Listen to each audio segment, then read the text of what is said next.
Adrian Jasson, known as Chicago's Ice King, operated on cold logic, no feelings, no forgiveness, and no explanations. That ruthlessness led him to unceremoniously fire Flora, the only nanny capable of drawing a smile from his traumatized daughter. He viewed her dismissal as simply removing a liability, unaware that he was severing the only lifeline in his home. He never expected that the resulting silence would be broken by 6 simple words from his daughter, words powerful enough to bring a killer to his knees and shatter an empire. This narrative goes beyond a wrongful termination. It exposes the devastating cost of the secrets we keep to protect those we love. The rain in Chicago didn't wash things clean. It just made the grime slicker.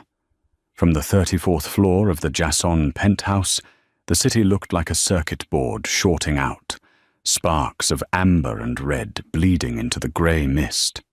Flora Bennett stood by the floor-to-ceiling glass in the nursery, her breath fogging the pain. Behind her, 6-year-old Bella was humming. It was a soft, jagged sound, like a radio struggling to find a frequency. But to Flora, it was a symphony. When Flora had arrived 6 months ago, Bella Jasson hadn't made a sound, not a whimper, not a cry, not a word. She had been mute since the night her mother, Catherine, died in the back seat of a sedan that had been riddled with bullets meant for her father. "Look, Bella," Flora whispered, not turning around, knowing the girl was watching her reflection. "The lights are blurry tonight, like magic." Bella didn't answer, but the humming stopped. A small hand tugged at Flora's cardigan. Flora turned and knelt, leveling herself with the dark-haired girl who possessed her father's piercing blue eyes, but none of his coldness. Bella held up a drawing. It was crude, done in heavy black crayon. A tall stick figure in a suit, a smaller one in a dress, and a large black circle around them. "Is this Daddy and you?" Flora asked gently. Bella shook her head. She pointed to the girl, then to Flora. Then she pointed to the black circle and shivered. "Protection," Flora guessed. Bella nodded vigorously. Flora's heart ached. She brushed a stray curl from Bella's forehead. "I won't let the dark circle get you. I promise." The door to the nursery creaked open. The temperature in the room seemed to drop 10 degrees. Standing in the doorway was Adrian Jasson. He was wearing a charcoal 3-piece suit that cost more than Flora's entire college tuition. His face was a mask of sharp angles and stubble, his eyes like chipped flint. He wasn't a man who walked into rooms. He occupied them, sucking the oxygen out of the air. "Daddy." Bella didn't say the word, but her body language screamed it. She scrambled up, clutching her drawing, running toward him. Adrian didn't bend down. He didn't open his arms. He stiffened, looking at his daughter as if she were a fragile antique he was terrified of breaking. He placed a large hand on top of her head, a gesture that looked more like a benediction than a hug. "Go to your room." "Bella," he said. His voice was a low rumble, devoid of inflection. Bella froze. She looked up, confused. She looked at Flora. "Go," Adrian repeated, sharper this time. Bella dropped the drawing. She looked between the 2 adults, sensing the sudden shift in atmospheric pressure. With a soft sob, she turned and ran into her adjoining bedroom. Slamming the door, Flora stood up, her pulse quickening. She smoothed her skirt, trying to summon the courage that had gotten her through 6 months in the house of a notorious crime lord. "Mr. Jasson, she was just showing you." "Pack your bags," Adrian said. He didn't look at her. He walked past her to the window, staring out at the same rain she had been admiring. Flora blinked. "Excuse me. You heard me. Miss Bennet, pack your things. Rocco will drive you back to your apartment in an hour. Your final check will be wired by morning. I've added a 20% bonus for your discretion." Flora felt the blood drain from her face. "I don't understand. Did I do something wrong? Bella is finally making progress. She hummed today. She's sleeping through the night. If this is about the incident with the press last week, I swore I didn't." Adrian turned. The movement was violent in its speed. He closed the distance between them in 2 strides, towering over her. "This isn't a negotiation. This is a termination. You are no longer required." "No reason." Flora's voice shook, but she held her ground. "You're firing me for no reason. I don't need a reason," Adrian said, his voice dropping to a lethal whisper. "I own this city. I own this building, and I own the contract you signed. Section 4, Clause B, employment at will. You are dismissed." "I'm not a contract lawyer. Adrian, I'm the woman raising your daughter." Flora snapped, the use of his first name slipping out before she could stop it. Adrian's eyes narrowed. For a second, Flora saw something behind the ice, a flash of panic. Perhaps, or rage. It was gone as quickly as it appeared. "You are an employee," he corrected cold, "and you are becoming a distraction. Bella is too attached. It makes her weak. It makes her vulnerable. It makes her human," Flora cried out. "She's a child who watched her mother die. She needs attachment, not isolation. She needs to survive." Adrian roared. The volume was shocking in the quiet nursery. "And she won't survive if she thinks the world is soft. She won't survive if she thinks people stay. Everyone leaves. Flora. Better she learns that now than when she's staring down the barrel of a gun." He stepped back, adjusting his cuffs, the mask slipping back into place. "1 hour. If you're not in the lobby, Rocco will remove you." He turned and walked out, leaving Flora standing over the dropped drawing, the black circle around the 2 of them, looking less like protection now, and more like a target. The packing was a blur. Flora threw clothes into her suitcase without folding them. Her hands were trembling so badly she dropped her toothbrush twice. She wasn't crying, she was too angry to cry.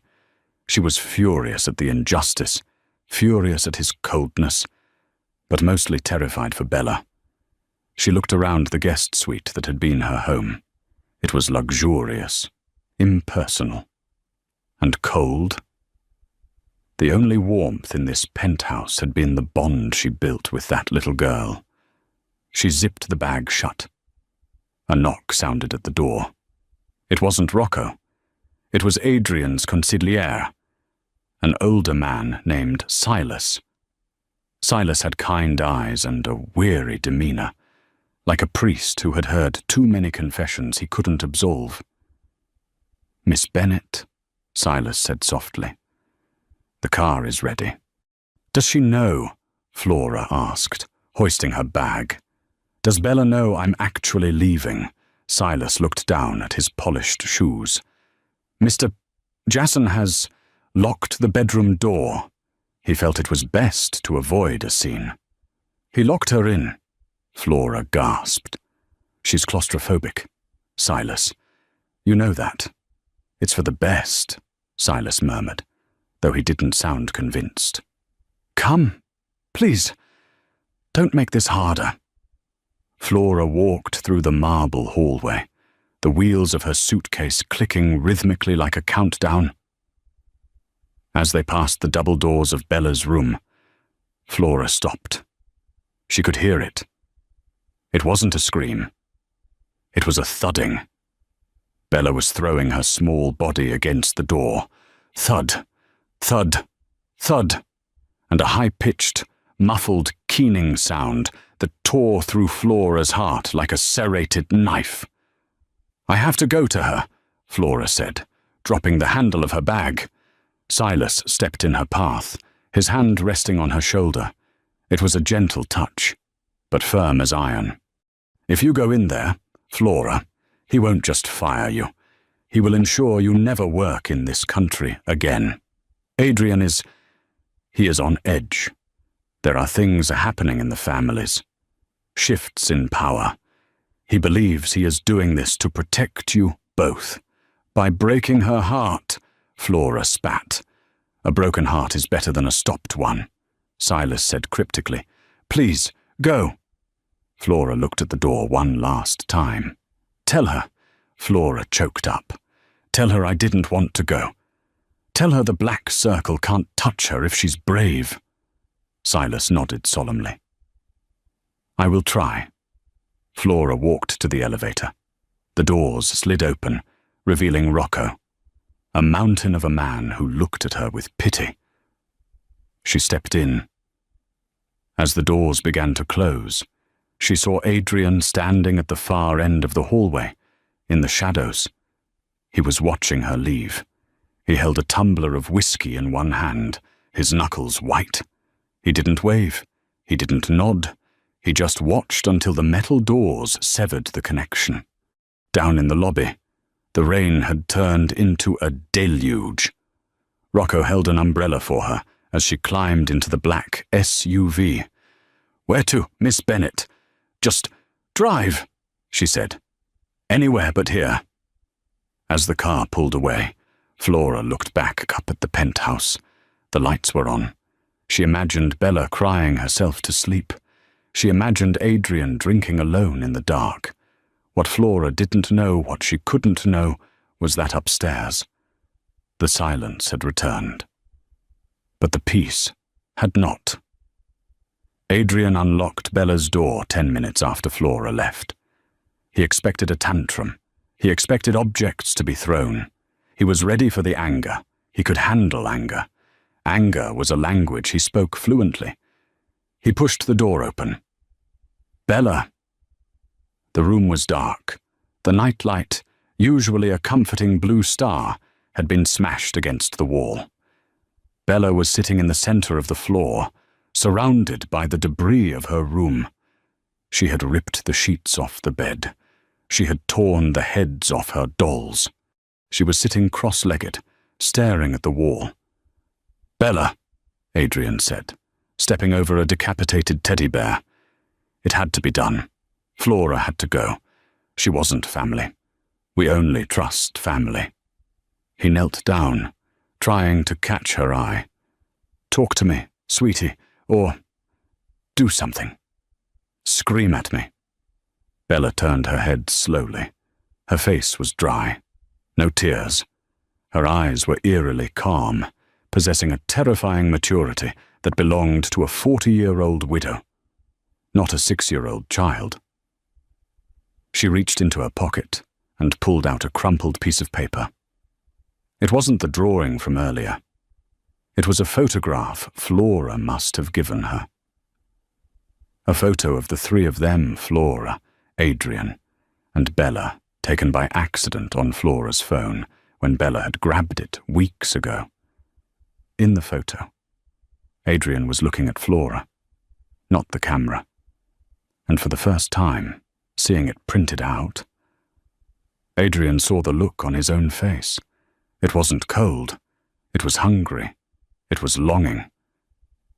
Bella held the photo up to his face. She tapped Flora's face, then his. Then she opened her mouth.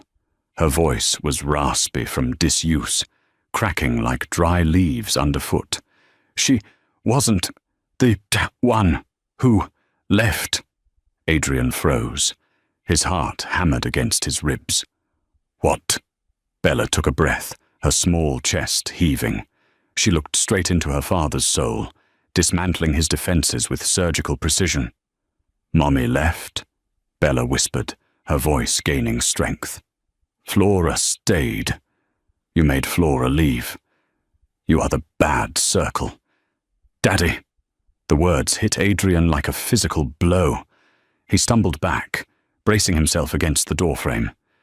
"You are the bad circle."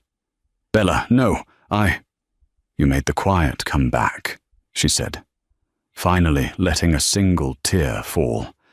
"I hate the quiet." Adrian looked at his daughter, really looked at her, and saw the monster he had become reflected in her eyes. He wasn't the protector. He was the jailer. He had fired the only light in their lives because he was terrified of the warmth. He was terrified that if he loved Flora, he would lose her just like he lost Catherine. So he killed it before it could kill him. But looking at Bella, broken and judging him, he realized he had made a fatal miscalculation. He slid down the doorframe until he hit the floor, burying his face in his hands. The great Adrian Jasson, the Ice King, began to weep. He cried for his wife. He cried for his daughter. And he cried for the woman he had just sent away into the rain. But tears wouldn't bring her back. And what Adrian didn't know was that by sending Flora away, he hadn't saved her. He had sent her straight into the hands of the enemy he had been trying to keep her from. Rocco's phone rang in the front seat of the SUV as they navigated the slick streets. He answered it, listened for a moment, and his face went pale. He looked in the rearview mirror at Flora, his eyes wide with horror. "Miss Bennett," Rocco said, his voice trembling. "We have a problem. We're being followed. And it's not the boss." The rain was no longer a drizzle. It was a rhythmic drumming against the roof of the armored SUV, sounding like 1,000 tiny fingers trying to claw their way inside. Flora sat in the back, her heart still heavy with the image of Bella's face, when she noticed Rocco's posture change. He wasn't just driving anymore, he was hunting for an exit. "Rocco, what's going on?"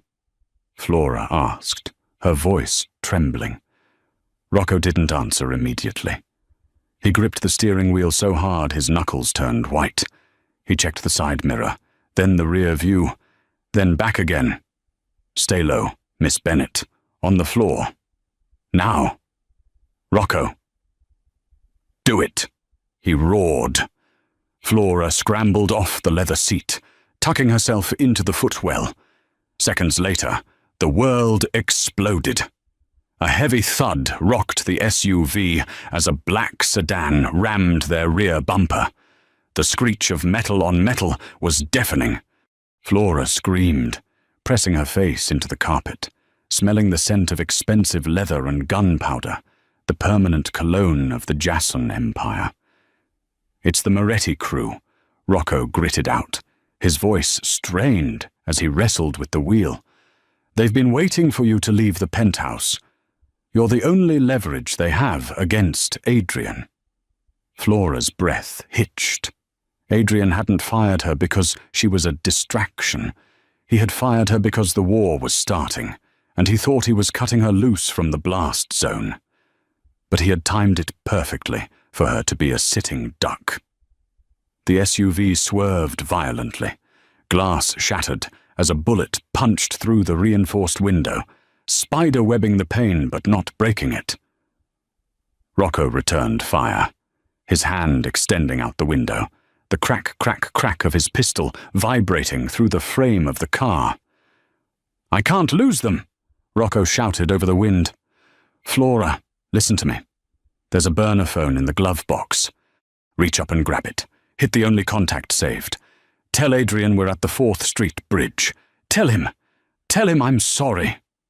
Flora reached up, her fingers fumbling against the plastic until she found the phone. She dialed. It picked up on the first ring. "Rocco, report," Adrian's voice came through, cold and sharp. "Adrian, it's Flora." She sobbed. "They're hitting us." "Rocco is..."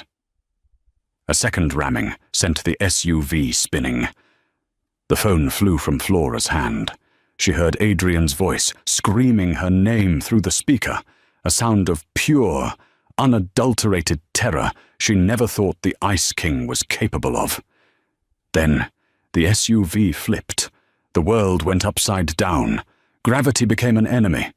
Flora felt a sharp pain in her temple. And then, the world went black. When Flora woke up, the air was thick with the smell of damp concrete and cigar smoke. She was tied to a wooden chair in a basement that felt like a tomb. Her head throbbed. A steady 75 beats per minute pulse of agony behind her eyes. "She's awake," a voice rasped. Flora squinted. Standing before her was a man she recognized from the files Adrian kept in his study, Dominic Moretti. He was the antithesis of Adrian, loud, sloppy, and cruel. "Where is Bella, was the first thing Flora managed to choke out. Dominic laughed, a wet, guttural sound. "The kid is safe in her golden cage, for now. But your boss, he's been a very difficult man to reach. He doesn't care about his soldiers. He doesn't care about his money. But I saw the way he looked at you at the gala last month. He looked at you like a man looks at a life raft." "He fired me," Flora said, her voice cracking. "He doesn't want me. You're wasting your time." "Is that right?" Dominic leaned in, his breath smelling of cheap wine. "Then why is he currently burning down half of my warehouses looking for you? Why has he put a $5 million bounty on my head in the last hour?" Flora froze. Adrian was coming. Not for a contract. Not for a debt. But for her. "He won't give you what you want," Flora whispered. "He will give me everything," Dominic sneered, pulling out a knife. "Because if he doesn't, I'm going to send him your fingers, one by one, until he remembers how to sign a treaty." He raised the blade. Flora closed her eyes, praying for Bella, praying that the little girl wouldn't have to lose another person she loved. Suddenly, the heavy steel door at the top of the stairs didn't just open, it ceased to exist. An explosion rocked the building, sending dust and debris raining down. Shouts erupted from upstairs, followed by the systematic, rhythmic thud of suppressed gunfire. It wasn't a rescue mission. It was an execution. Adrian Jasson stepped through the smoke at the top of the stairs. He wasn't wearing his suit jacket anymore. His white shirt was rolled up at the sleeves, stained with blood that wasn't his. He held a tactical rifle with the ease of a man holding a pen. "Dominic," Adrian said. His voice was so quiet it was scarier than the explosion. "Step away from her. One more step and she dies. Jasson!" Dominic yelled, grabbing Flora by the hair and pressing the knife to her throat. Adrian didn't stop. He walked down the stairs, his eyes fixed on Flora. "You think you can use her against me? You think she's my weakness?" Dominic's hand shook. "I know she is." "You're wrong," Adrian said, stopping 10 feet away. He dropped his rifle. He raised his hands. "She isn't my weakness. Dominic, she's the only thing that kept me from turning this city into a graveyard. You took her. You hurt her. Now, there is nothing left to keep the monster on a leash." In a movement too fast for Flora to track, Adrian pulled a backup piece from his waistband. One shot. It didn't hit Dominic. It hit the light fixture above his head. The room plunged into total darkness. Flora heard a struggle, the sound of a blade hitting the floor, and a sickening crack. When the emergency lights flickered on, Dominic was on the floor, his arm twisted at an impossible angle. Adrian was standing over him, his hands wrapped around the man's throat. "Adrian, stop!" Flora screamed. Adrian looked up. His face was distorted with a rage so primal it made Flora's heart stop. But as his eyes met hers, wet with tears and wide with fear, the tension left his body. He let go of Dominic, who slumped into unconsciousness. Adrian stumbled toward Flora, his hands shaking as he cut her zip ties. The moment she was free, she didn't run. She fell into him. He held her with a desperation that broke her heart. He buried his face in her neck, and for the first time, she felt him shudder. "I'm sorry," he whispered into her hair. "I'm so sorry. Flora." They didn't go back to the penthouse. Adrian took her to a safe house, a modest brick cottage on the outskirts of the city that looked like a normal family home. As Flora sat on the kitchen counter, Adrian cleaned the cut on her forehead with antiseptic. The silence between them was heavy, but it wasn't the cold silence of the penthouse. It was the silence of two people who had survived a wreck. "Why did you really fire me, Adrian?" Flora asked softly. "Don't give me the distraction line again." Adrian set the cotton ball down. He looked at his hands, scarred and calloused. "My wife's death wasn't an accident. Flora, it was a betrayal. Someone inside my own house gave up our coordinates. For 3 years, I've looked at everyone as a potential traitor. I've kept Bella in a vacuum because I thought if she didn't love anyone, no one could use her against me." He looked up, his blue eyes shimmering. "Then you came, and you were so loud.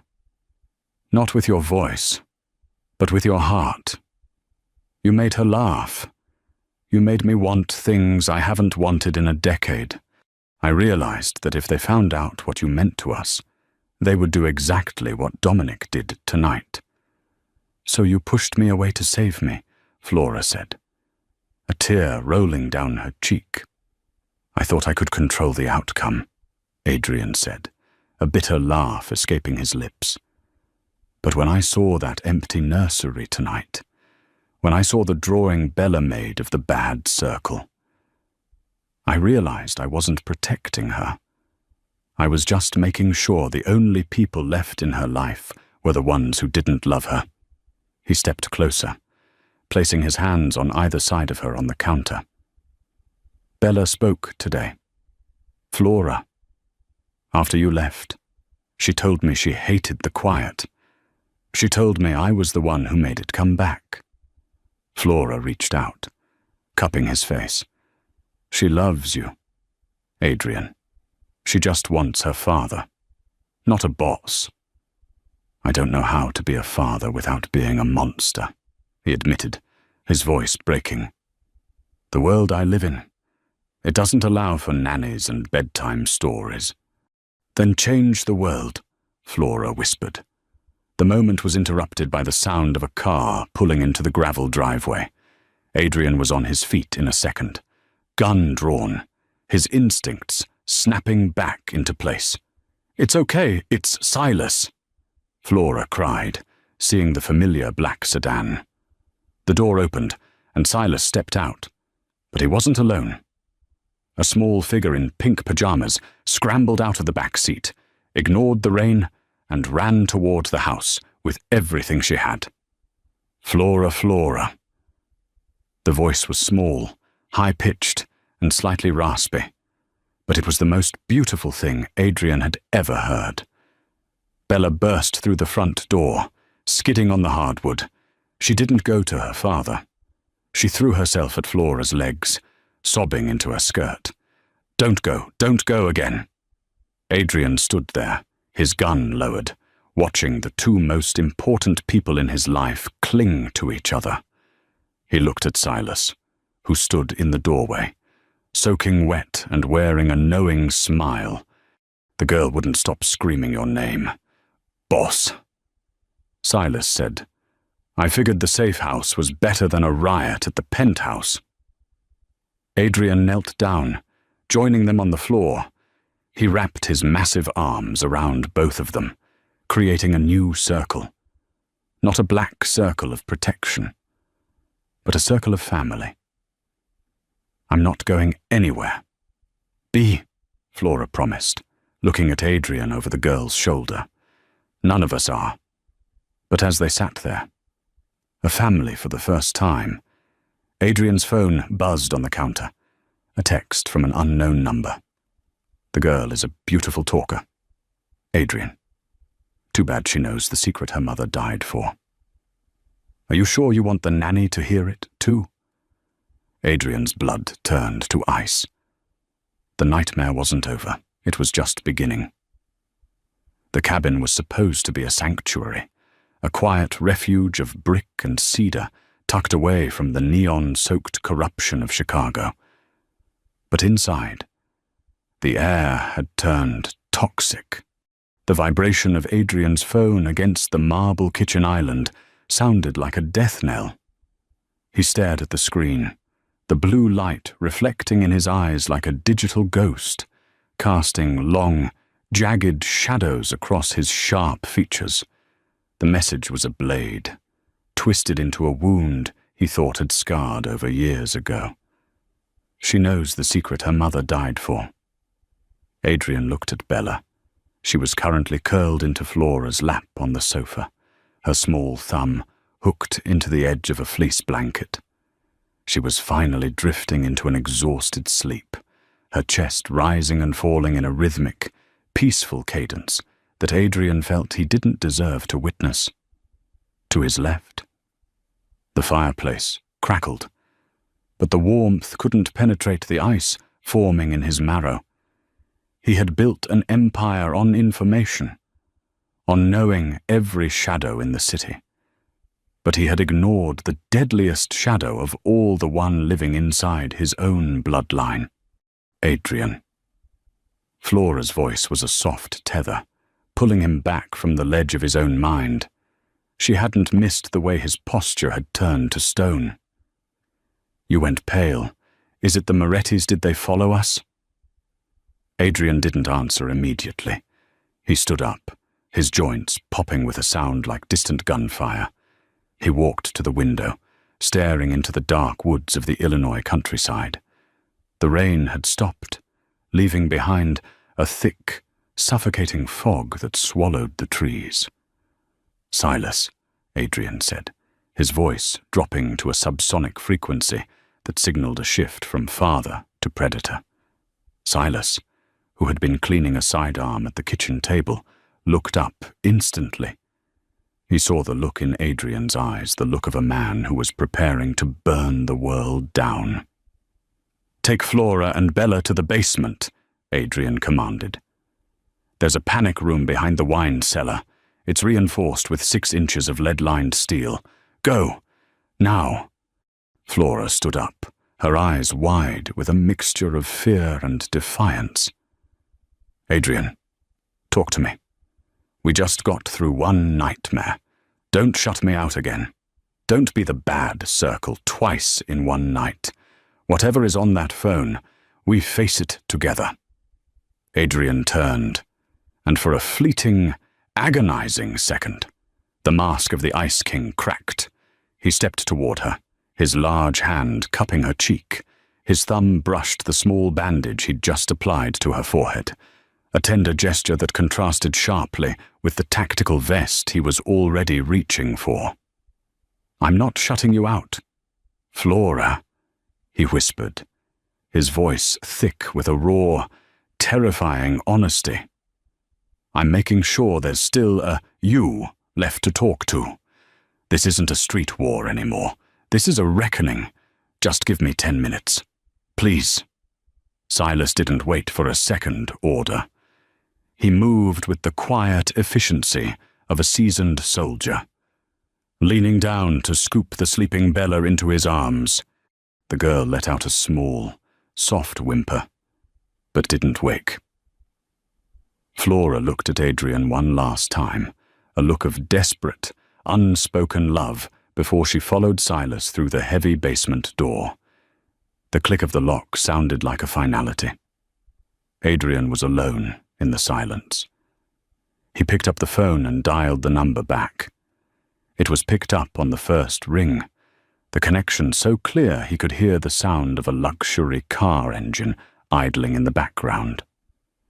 "You have a lot of nerve using my wife's name to threaten me," Adrian hissed, his fingers tightening around the device until the glass began to spiderweb. "I'm not threatening you, Adrian," the voice on the other end said. It was smooth, cultured, and devastatingly familiar.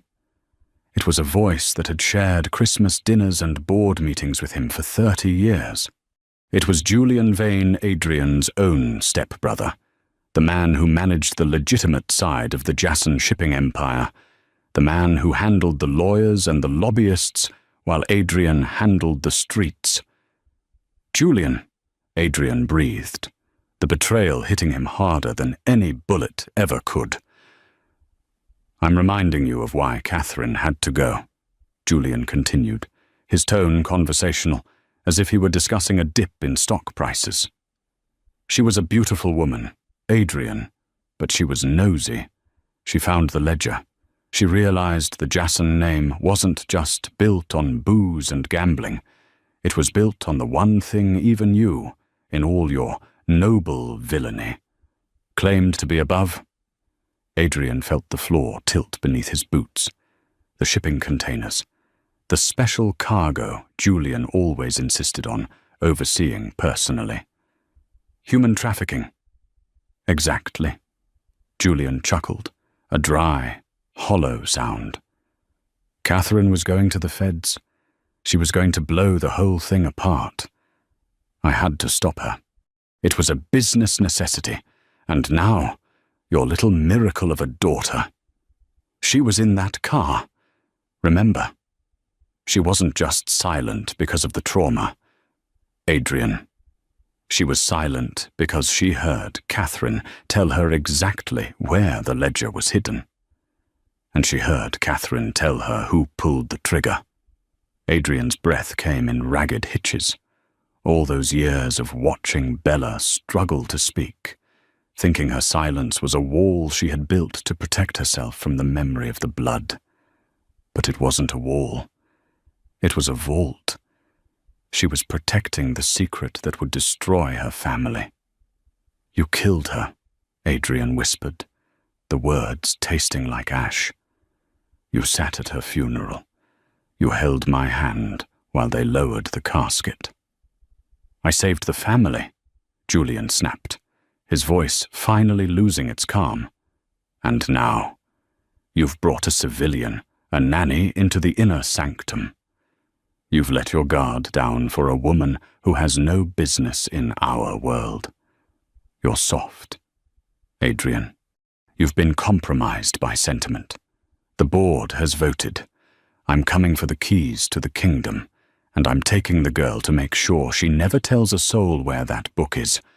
Or maybe I'll just make sure she never speaks again. Permanently. If you touch them," Adrian said, and the temperature in the room seemed to drop to absolute 0. "I will burn this city until there isn't a brick left standing for you to hide behind.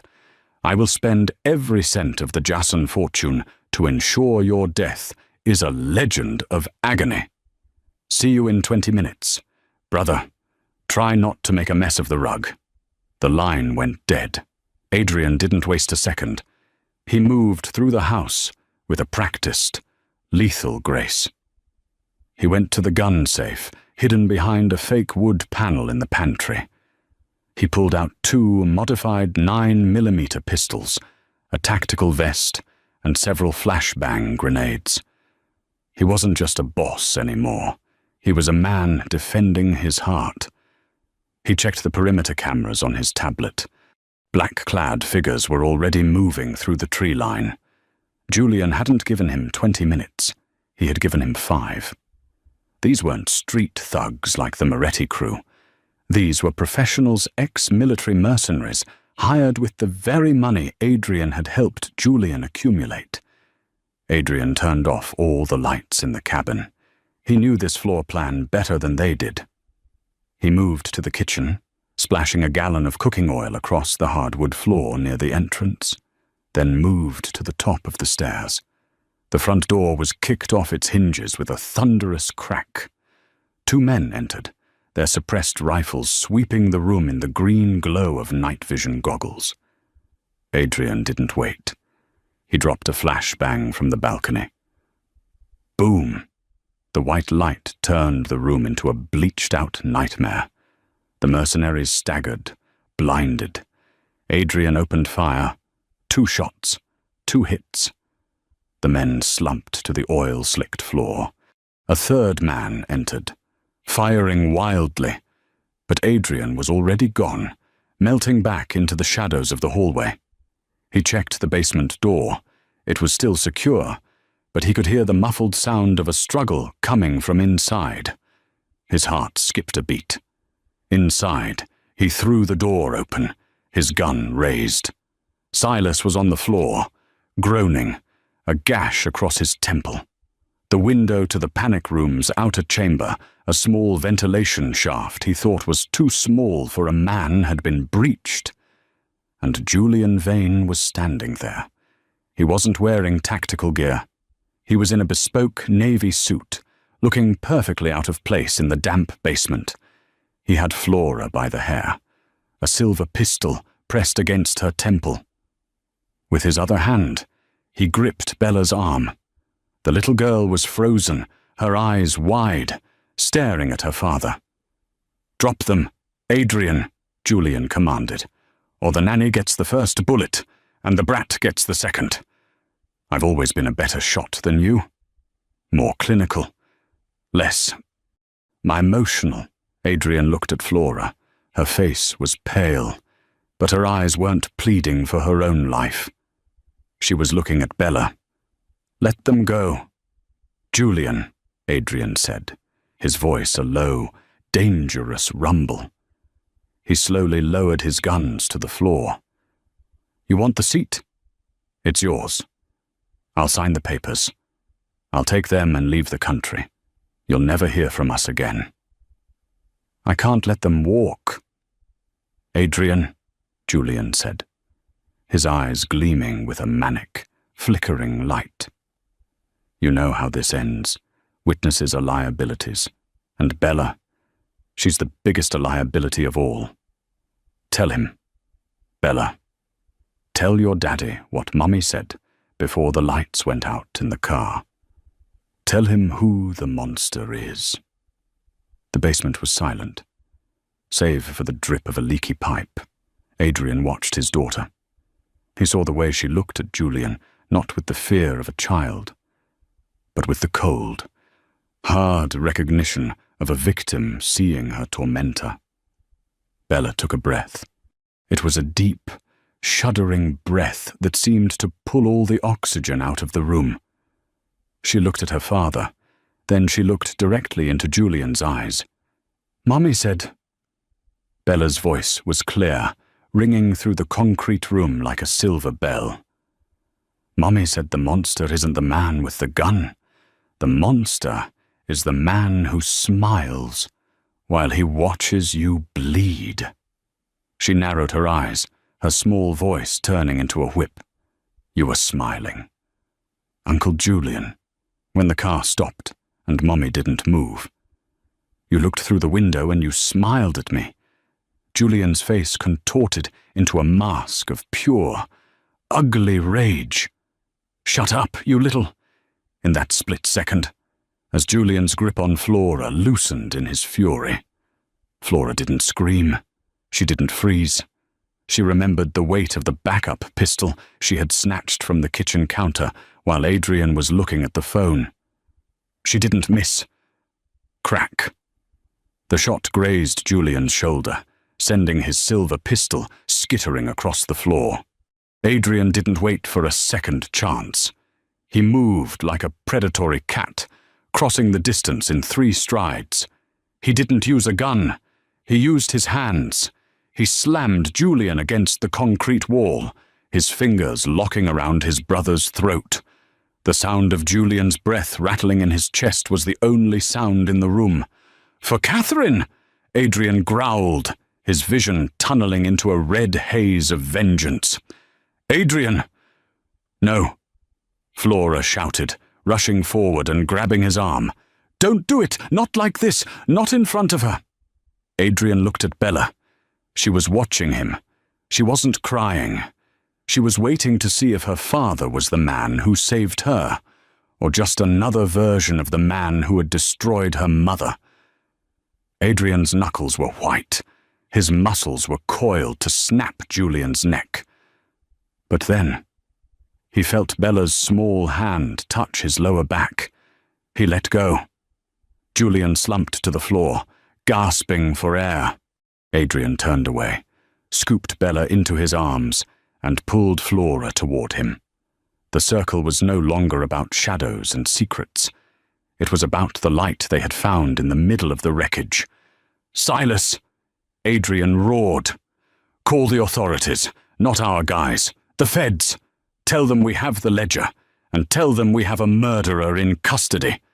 As the sirens began to wail in the distance, Adrian held his daughter tight, knowing that the silence was finally, truly over. The basement was heavy with the scent of ozone, damp concrete, and the metallic tang of blood.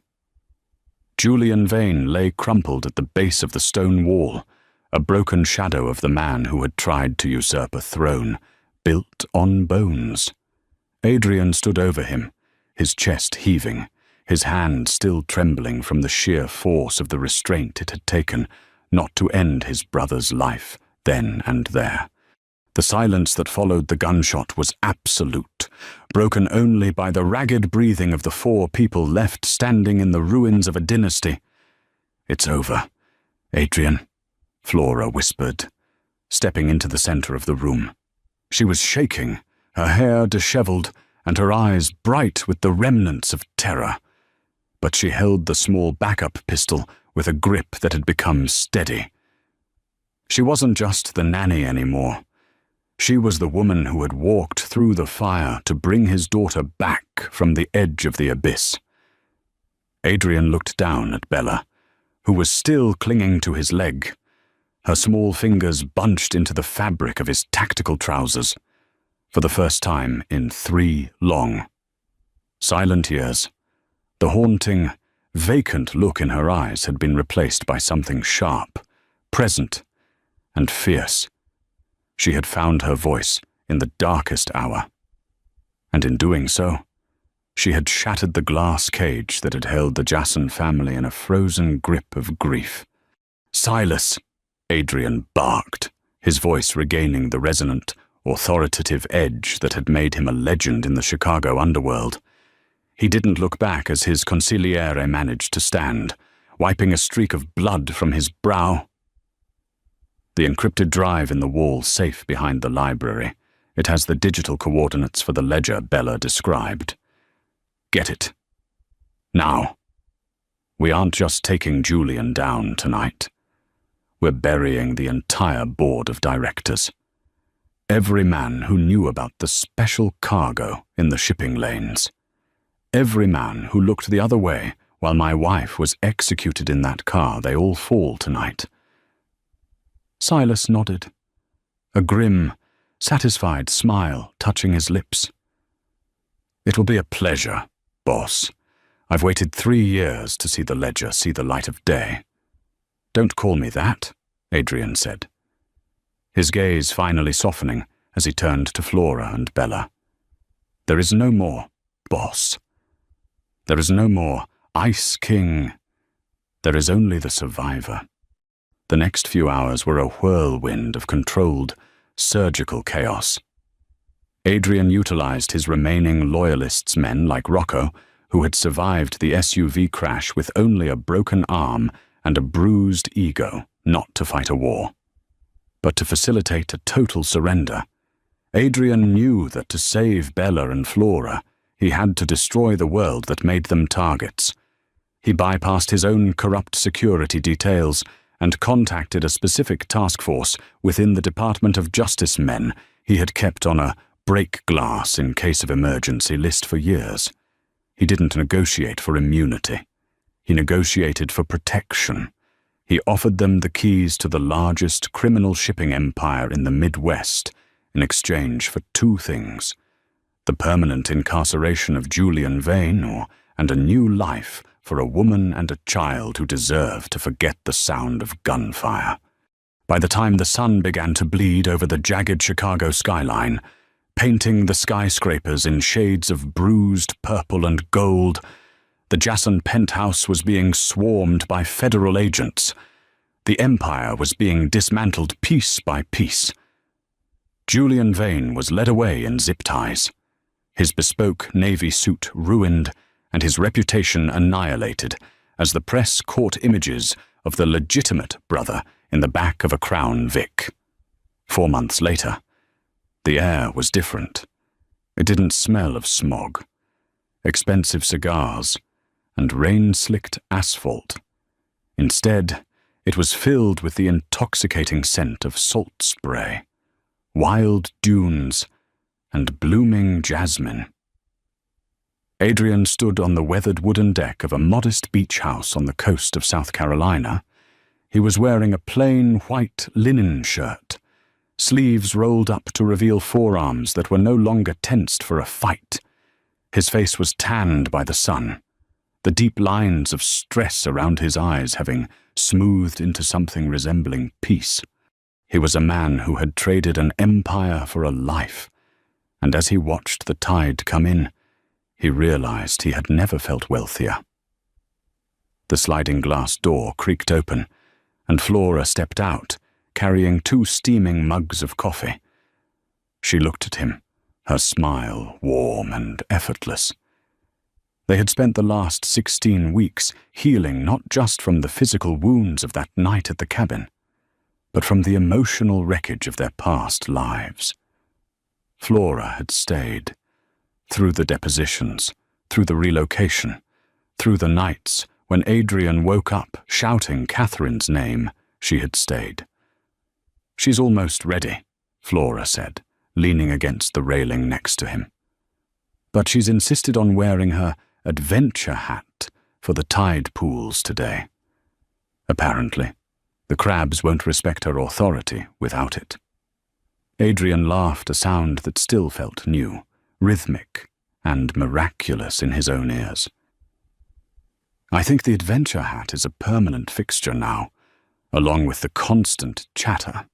I haven't had a moment of silence in 3 days. Flora, you used to hate the silence," she reminded him softly, reaching out to take his hand, her fingers interlaced with his. The warmth of her skin a constant reminder that he was no longer alone in the dark. "You said you were the one who made it come back. Well, look at you now. You couldn't find a moment of quiet if you tried." "I was wrong about a lot of things," Adrian admitted, pulling her closer. "I thought I was protecting her by firing you. I thought if I cut the strings of affection, nobody could pull them to make me dance. I didn't realize that the strings are what keep us upright." Just then, the screen door slammed open with a joyful bang. Bella came sprinting out onto the deck, her laughter ringing out like a melody that carried over the sound of the crashing waves. She was wearing a wide-brimmed straw hat adorned with a plastic sunflower and clutching a bright yellow bucket. She didn't hesitate. She ran straight to Adrian and leapt. He caught her with the practiced ease of a father who finally knew his own strength, swinging her around until she squealed with delight. She wasn't the ghost in the nursery anymore. She was a 6-year-old girl with a voice that could move mountains. "Daddy, the tide is all the way out. Flora said we could find a starfish today." "A blue one," Bella exclaimed, her voice vibrant, clear, and full of the future. Adrian kissed her forehead, then looked at Flora, reaching out to pull her into the circle of his arm. The bad circle he had once created out of fear, the circle of isolation and armor, was nothing but a memory, a ghost of a man he no longer recognized.